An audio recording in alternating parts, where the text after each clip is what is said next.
നമസ്കാരം. നമ്മളിന്ന് സംസാരിക്കുന്ന ഒരു വിഷയം എന്ന് പറയുന്നത് ഒരുപാട് ആൾക്കാർക്ക് ഉള്ള ഒരു പ്രശ്നമാണ് സ്നോറിങ് എന്ന് പറയുന്നത്, അല്ലെങ്കിൽ കൂർക്കം വലി. അപ്പോൾ ഈ കൂർക്കം വലിയും ഈ ദന്ത ആരോഗ്യവുമായിട്ട് അല്ലെങ്കിൽ ദന്തശാസ്ത്രവുമായിട്ട് എന്താണ് ബന്ധമെന്ന് പലരും ചോദിക്കാറുണ്ട്.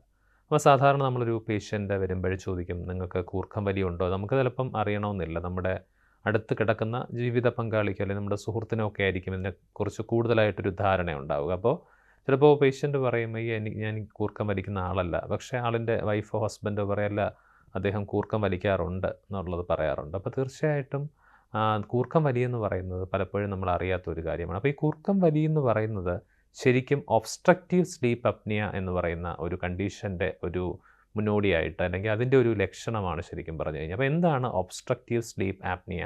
ആ വാക്ക് സൂചിപ്പിക്കുന്ന പോലെ ഒബ്സ്ട്രക്ഷൻ എന്ന് പറഞ്ഞു കഴിഞ്ഞാൽ ഒരു തടസ്സം, സ്ലീപ്പ് എന്ന് പറഞ്ഞാൽ ഉറക്കം, ആപ്നിയ എന്ന് പറഞ്ഞു കഴിഞ്ഞാൽ ശ്വാസം നിലയ്ക്കുന്ന ഒരവസ്ഥ.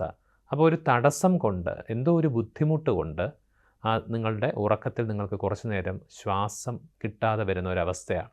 ശ്വാസത്തിൻ്റെ ആ ഒരു ഗതി കുറയുന്നതിന് നമ്മൾ പറയുന്നത് ഹൈപ്പോപ്നിയ എന്ന് പറയും. ശ്വാസം പൂർണ്ണമായും നിലയ്ക്കുന്നതിനാണ് ആപ്നിയ എന്ന് പറയുന്നത്. ഇത് തമ്മിലുള്ള ഒരു ശരാശരി അല്ലെങ്കിൽ ഇത് തമ്മിലുള്ള ഒരു റേഷ്യോ, ഒരു സൂചികയുണ്ട്, ഒരു റേഷ്യോ ഉണ്ട്. AHI എന്ന് പറയും. ആപ്നിയ ഹൈപ്പോപ്നിയ ഇൻഡെക്സ് എന്ന് പറയാറുണ്ട്. അപ്പോൾ ഇതിൻ്റെ ഒരു കണക്കനുസരിച്ചാണ് അത് ഒരു മണിക്കൂറിൽ എത്ര തവണ നമ്മൾ ഈ ശ്വാസം ഇല്ലാതെ നിൽക്കുന്നു എന്നുള്ളതാണ്. അപ്പോൾ അത് ചെറിയൊരു 5ൽ താഴെയാണെന്നുണ്ടെങ്കിൽ അത് വലിയ പ്രോബ്ലം ഉള്ളതല്ല. ഒരു 5-15ൻ്റെയൊക്കെ ഇടയിലാണെന്നുണ്ടെങ്കിൽ നമുക്കതിനൊരു മൈൽഡ് കേസായിട്ട് കൺസിഡർ ചെയ്യാം. ഒരു 15-25 വരുന്ന സമയത്തൊക്കെ നമുക്കതിനൊരു ഇടത്തരം മോഡറേറ്റ് ആയിട്ട് പറയാം. ഒരു മണിക്കൂറിൽ ഏതാണ്ട് 30-35 തവണ എന്ന് പറയുമ്പോൾ ഒരു ഉറക്കത്തിലല്ല, ഒരു മണിക്കൂറിലാണ്. അപ്പോൾ ഒരു ഉറക്കത്തിൽ തന്നെ അതിനൊരു 8 കൊണ്ട് മൾട്ടിപ്ലൈ ചെയ്യേണ്ടതായിട്ട് വരും. അപ്പോൾ ഒരു 240ഓളം തവണ നമ്മുടെ ഒരു രാത്രിയിലെ മുഴുവൻ ഉറക്കത്തിലും നമുക്ക് അവിടെ ആ ഒരു തവണയും ഓരോ സെക്കൻഡിലും ഒക്കെ നമുക്ക് ശ്വാസം ഇടയ്ക്കിടയ്ക്ക് നിന്ന് പോകുന്ന അവസ്ഥയാണ്. അത് വളരെ തീവ്രമായൊരു ഗ്രേഡിലോട്ടാണ് പോകുന്നത്. അപ്പോൾ തീർച്ചയായിട്ടും ഇതിൻ്റെ 2 രീതിയിലുള്ള സ്ലീപ്പ് അപ്നിയ ഉണ്ടാകാറുണ്ട്. ചിലത് നമ്മുടെ ചില ഞരമ്പ് സംബന്ധമായിട്ടുള്ള, നാഡീ സംബന്ധമായിട്ടുള്ള ചില അസുഖങ്ങൾ കാരണം, നാഡീവ്യൂഹങ്ങളിലുള്ള ചില തകരാറുകൾ മൂലം, ന്യൂറൽ പ്രോബ്ലംസ് കാരണം ഉണ്ടാകും. നമ്മളതിനെ പറയും സെൻട്രൽ സ്ലീപ്പ് ആപ്നിയ എന്ന് പറയും. എന്നാൽ ഇതൊരു പെരിഫറൽ ടൈപ്പാണ്, അല്ലെങ്കിൽ ഒരു ഒബ്സ്ട്രക്റ്റീവ് ടൈപ്പാണ്. ഇത് രണ്ടും കൂടെ ഒരുമിച്ച് വരുന്ന മിക്സഡ് ആയിട്ടുള്ള ടൈപ്പും ഉണ്ട്. അപ്പോൾ ഈ ഒബ്സ്ട്രക്റ്റീവിൻ്റെ ഒരു കാരണം എന്ന് പറഞ്ഞാൽ പലപ്പോഴും നമ്മുടെ കീഴ്ത്താടി ഒത്തിരി അകത്തേക്ക് ഇരിക്കുമ്പോഴൊക്കെ ടങ്ങിൻ്റെ ഒരു പ്രത്യേകത എന്ന് പറഞ്ഞാൽ, നാക്കിൻ്റെ പ്രത്യേകത എന്ന് പറഞ്ഞാൽ, നാക്കിൻ്റെ പേശികളൊക്കെ തന്നെ അറ്റാച്ച്മെൻറ്റ് കൊടുത്തിരിക്കുന്നതെന്ന് പറഞ്ഞാൽ നമ്മുടെ കീഴ്ത്താടിയിലാണ് പ്രധാനമായിട്ടും വരുന്നത്. അപ്പോൾ കീഴ്ത്താടി കുറച്ചൊന്ന് നമുക്ക് മുന്നിലേക്ക് കൊണ്ടുവരാൻ കഴിഞ്ഞു കഴിഞ്ഞാൽ തീർച്ചയായിട്ടും അതോടൊപ്പം തന്നെ നാവും അനുബന്ധമായിട്ടുള്ള പേശികളും ഒക്കെ തന്നെ മുന്നോട്ട് വയ്ക്കാൻ സാധിക്കുമെന്നുള്ളതാണ്.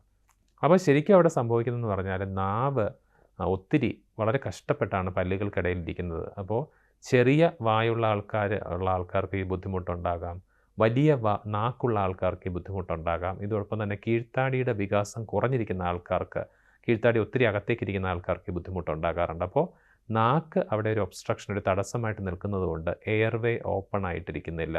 അതായത് ശ്വാസം എടുക്കാൻ ചെറിയ ബുദ്ധിമുട്ട് അനുഭവപ്പെടുന്നുണ്ട്. അപ്പോൾ നമുക്കിതെങ്ങനെ പരിഹരിക്കാം? ആദ്യം അതിന് മുമ്പായിട്ട് ഇതെങ്ങനെ ഉണ്ടെന്ന് നിർണ്ണയിക്കാം.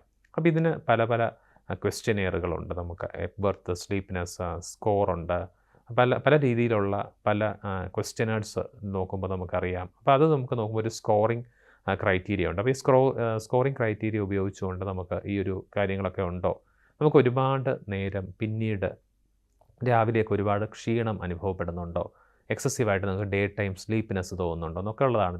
രാവിലെ ഒരുപാട് ഉറക്കം വരുന്നുണ്ടോ, നിങ്ങൾക്ക് ജോലിയിൽ കൃത്യമായിട്ട് ശ്രദ്ധ കൊടുക്കാൻ കഴിയാതെ വരുന്നു, കോൺസെൻട്രേഷൻ കിട്ടാതെ വരുന്നു, ഇതൊക്കെ തന്നെ നമ്മുടെ ശരിയായ ഉറക്കം ലഭിക്കുന്നില്ല എന്നുള്ളതിൻ്റെ ഒരു തെളിവാണ്. അപ്പോൾ തീർച്ചയായിട്ടും നമ്മൾ അറിയാതെ ഈ ഉറക്കത്തിൻ്റെ ഇടവേളകളിൽ ശ്വാസം നിലച്ചു പോകുന്നൊരവസ്ഥയാണ് ഈ സ്ലീപ്പ് അപ്നിയ എന്ന് പറയുന്നത്. അപ്പോൾ നാവിൻ്റെ സ്പേസ് നമ്മൾ കുറച്ചുകൂടി കൂട്ടിക്കൊടുത്ത് കഴിഞ്ഞാൽ, നാവിനെ കുറച്ചുകൂടി മുൻപോട്ടേക്ക് നമുക്കതിനെ കൊണ്ടുവരാൻ കഴിഞ്ഞാൽ തീർച്ചയായിട്ടും നമ്മുടെ ശ്വാസം ഇമ്പ്രൂവ് ആവും. അപ്പോൾ ഇതിൻ്റെ ബേസിക്കായിട്ട് അറിയാനുള്ളൊരു സ്റ്റഡിയാണ് സ്ലീപ്പ് സ്റ്റഡി എന്ന് പറയുന്നത്. നമുക്ക് ഹോം ബേസ്ഡ് ആയിട്ടുള്ള കിറ്റുകളും അവൈലബിൾ ആയിട്ടുണ്ട്. നമുക്ക് ഹോസ്പിറ്റൽ ബേസ്ഡ് ആയിട്ടുള്ള സ്ലീപ്പ് ലാബുകളിൽ ചെയ്യാവുന്ന സ്ലീപ്പ് സ്റ്റഡിയുണ്ട്. നമ്മൾ ആ സ്ലീപ്പ് സ്റ്റഡിക്ക് പറയുന്ന ഒരു പേര് പോളിസോംനോഗ്രഫി എന്ന് പറയും. ഒരുപാട് കാര്യങ്ങൾ അതിനകത്ത്, പോളി എന്ന് പറഞ്ഞാൽ ഒരുപാട് കാര്യങ്ങളെന്നാണ്. സോംനോഗ്രഫി, സോംനോ എന്ന് പറഞ്ഞാൽ സ്ലീപ്പാണ്, ഗ്രഫി എന്ന് പറഞ്ഞാൽ നമ്മുടെ റെക്കോർഡിങ്സ്. അപ്പോൾ പ്രധാനമായിട്ടും അവിടെ കണ്ണിൻ്റെ ചലനങ്ങൾ റെക്കോർഡ് ചെയ്യുന്നുണ്ട്. EOG എന്ന് പറയും, ഇലക്ട്രോ ഓക്കുലോഗ്രാം. പേശികളുടെ ചലനങ്ങൾ, കാലിലെയോ അനുബന്ധമായിട്ടുള്ള ഒക്കെ പേശികളുടെ ചലനങ്ങൾ നോക്കുന്നുണ്ട്. ഇലക്ട്രോ മയോഗ്രാം, EMG എന്ന് പറയും.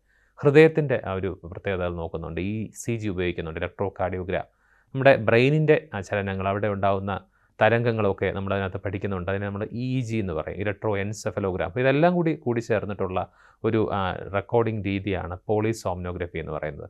പോളിസോംനോഗ്രഫി ഉപയോഗിച്ചുകൊണ്ട് നമുക്ക് തീർച്ചയായിട്ടും സ്ഥിരീകരിക്കാൻ നമുക്ക് സ്ലീപ്പ് ആപ്നിയ ഉണ്ടോ എന്നുള്ളത്. അപ്പോൾ സ്ലീപ്പ് ആപ്നിയ ഒബ്സ്ട്രക്റ്റീവ് ആണെന്ന് കണ്ടെത്തി കഴിഞ്ഞാൽ തീർച്ചയായിട്ടും നമുക്കതിനുള്ള ഒരു പരിഹാരം നമുക്കൊരു ഡെൻ്റൽ ലെവലിൽ തന്നെ ചെയ്യാനായിട്ട് സാധിക്കും. അതിൻ്റെ ഒരു എക്സാക്റ്റ് ഒരു ട്രീറ്റ്മെൻറ്റ് എന്ന് പറയുന്നത് CPAP എന്ന് പറയും. ഇപ്പോൾ കണ്ടിന്യൂസ് പോസിറ്റീവ് എയർവേ പ്രഷർ എന്ന് പറഞ്ഞ ഡിവൈസ്, അത് വളരെ ടീഡിയസ് ആയിട്ടുള്ളൊരു ഡിവൈസാണ്, വളരെ എക്സ്റ്റെൻസീവ് ആയിട്ടൊരു ഡിവൈസാണ്. അപ്പോൾ പല സ്ഥലങ്ങളിലും നമുക്കത് കൊണ്ട് നടക്കാനും ഒക്കെ ഒരു ബുദ്ധിമുട്ട് അനുഭവപ്പെടാറുണ്ട്. വളരെ സിമ്പിളായിട്ട് നമ്മൾ സാധാരണ പല്ലിൽ കമ്പി ഇടുന്നത് പോലെയുള്ള സുതാര്യമായിട്ടുള്ള ഇപ്പോൾ അലൈനേഴ്സ് ഉണ്ട്. അപ്പോൾ സുതാര്യമായിട്ടുള്ള അലൈനർ ട്രേസ് പോലെ രണ്ട് മേൽത്താടിയിലും കീഴ്ത്താടിയിലും ഘടിപ്പിച്ചിട്ട് അത് തമ്മിലൊരു കണക്ടർ ഉപയോഗിച്ചുകൊണ്ട് കൊടുക്കുന്ന സ്നോർ ഗാർഡ്, സ്നോറിനെ കൃത്യമായിട്ട് മാറ്റുന്ന രീതിയിലുള്ള അപ്ലയൻസുകൾ ഇന്ന് ലഭ്യമായിട്ടുണ്ട്. അപ്പോൾ തീർച്ചയായിട്ടും രാത്രിയിൽ ഈ ഒരു ഉപകരണം വെച്ചിട്ട് കിടന്നു കഴിഞ്ഞാൽ നമ്മുടെ കീഴ്ത്താടി ആ ഒരു സമയത്ത് കൃത്യമായിട്ട് മുന്നിലേക്ക് വരാനായിട്ട് സഹായിക്കും. കീഴ്ത്താടി മുന്നിലേക്ക് വന്നു കഴിഞ്ഞാൽ തീർച്ചയായിട്ടും നിങ്ങളുടെ നാവും അതോടൊപ്പം ചേർന്നിട്ട് മുന്നിലേക്ക് വരുന്നതാണ്. അപ്പോൾ ഇത്തരം ഡിവൈസുകൾ നമ്മൾ ഉപയോഗിച്ചിട്ട് രാവിലെ നമ്മൾ എഴുന്നേൽക്കുന്ന സമയത്ത് ഈ ഉപകരണം നമുക്ക് മാറ്റി വയ്ക്കാവുന്നതാണ്. നമുക്ക് കിടക്കുന്ന സമയത്ത് തീർച്ചയായിട്ടും ഈ ഉപകരണം സ്ഥിരമായിട്ട് ധരിച്ചു കഴിഞ്ഞാൽ നിങ്ങളുടെ ആ ഒരു സ്ലീപ്പ് അപ്നിയ എന്ന് പറയുന്ന ആ ഒരു പ്രശ്നത്തിൽ നിന്ന് നമുക്ക് നല്ലൊരു പരിഹാരം ലഭിക്കും. അത് നമുക്ക് കൃത്യമായിട്ട് അതിനെ മാനേജ് ചെയ്ത് കൊണ്ടുപോകാനായിട്ട് സാധിക്കും എന്നുള്ളതാണ്. അപ്പോൾ തീർച്ചയായിട്ടും ആ ഒരു സ്നോറിങ് എന്ന് പറയുന്ന അല്ലെങ്കിൽ കൂർക്കം വലി എന്ന് പറയുന്ന ഒരു പ്രശ്നത്തിനെ നിസ്സാരമായിട്ട് കാണാതിരിക്കുക. കാരണം പലപ്പോഴും ഈ ഒബ്സ്ട്രക്റ്റീവ് സ്ലീപ്പ് ആപ്നിയ അത് വളരെ കൂടിക്കഴിഞ്ഞാൽ തീർച്ചയായിട്ടും നമ്മുടെ മരണനിരക്ക് ഉണ്ടാക്കുന്ന ഒരുപാട് കാരണങ്ങളിൽ, ഇപ്പോൾ ഹൃദ്രോഗത്തിനോടൊപ്പം തന്നെ അല്ലെങ്കിൽ നമ്മുടെ പ്രമേഹത്തിനോടൊപ്പം തന്നെ കൂട്ടിച്ചേർക്കാവുന്ന കാരണങ്ങളിൽ ഒന്നായിട്ട് പറയുന്ന ഒന്നാണ് ഒബ്സ്ട്രക്റ്റീവ് സ്ലീപ്പ് ആപ്നിയ. അത് ഒബിസിറ്റി ഒക്കെ ഉള്ള ആൾക്കാർക്ക്, ദുർമേധസ്സൊക്കെ ഉള്ള ആൾക്കാർക്ക് കുറച്ചും കൂടെ അത് കൂടുതലായിരിക്കും. അപ്പോൾ എന്തായിരുന്നെങ്കിലും തീർച്ചയായിട്ടും നമുക്ക് ആ ഒരു സ്ലീപ്നെസ് സ്കെയിൽ ഉപയോഗിച്ചുകൊണ്ട് നിങ്ങൾക്ക് ഒബ്സ്ട്രക്റ്റീവ് സ്ലീപ്പ് ആപ്നിയ ഉണ്ടോ എന്നുള്ളതിൻ്റെ ഒരു ഇനിഷ്യൽ ഒരു അസസ്മെൻറ്റ് കിട്ടും. കൃത്യമായിട്ട് നിർണ്ണയിക്കുന്നതിനായിട്ട് നമുക്ക് ഹോം ബേസ്ഡ് ആയിട്ടുള്ള സ്ലീപ്പ് കിറ്റ്സ് യൂസ് ചെയ്യാം, അല്ലെങ്കിൽ സ്ലീപ്പ് സ്റ്റഡി ചെയ്ത് നമുക്കതിനെ ഉറപ്പിക്കാൻ സാധിക്കും. അപ്പോൾ തീർച്ചയായിട്ടും അത്തരത്തിലൊരു പ്രശ്നം നിങ്ങളുടെ ജീവിത പങ്കാളിക്കോ സുഹൃത്തിനോ ഒക്കെ ഉണ്ടെന്നുണ്ടെങ്കിൽ ഒരു ഡെൻറ്റിസ്റ്റിനെ കാണിച്ച് കൃത്യമായിട്ട്, പ്രത്യേകിച്ചൊരു സ്ലീപ്പ് ഡെൻറ്റിസ്ട്രി എന്ന് പറയുന്ന ഒരു ശാഖ തന്നെ ഇപ്പോൾ വളരെയധികം പ്രചാരത്തിൽ വന്നുകൊണ്ടിരിക്കുന്നതാണ്. അപ്പോൾ തീർച്ചയായിട്ടും ഒരു sleep medicine, dental sleep medicine ഒരു എക്സ്പേർട്ടിനെ കാണിച്ചുകൊണ്ട് തീർച്ചയായിട്ടും നിങ്ങൾക്ക് ഈ ഒരു പ്രശ്നം പരിഹരിക്കാവുന്നതാണ്. നമസ്കാരം.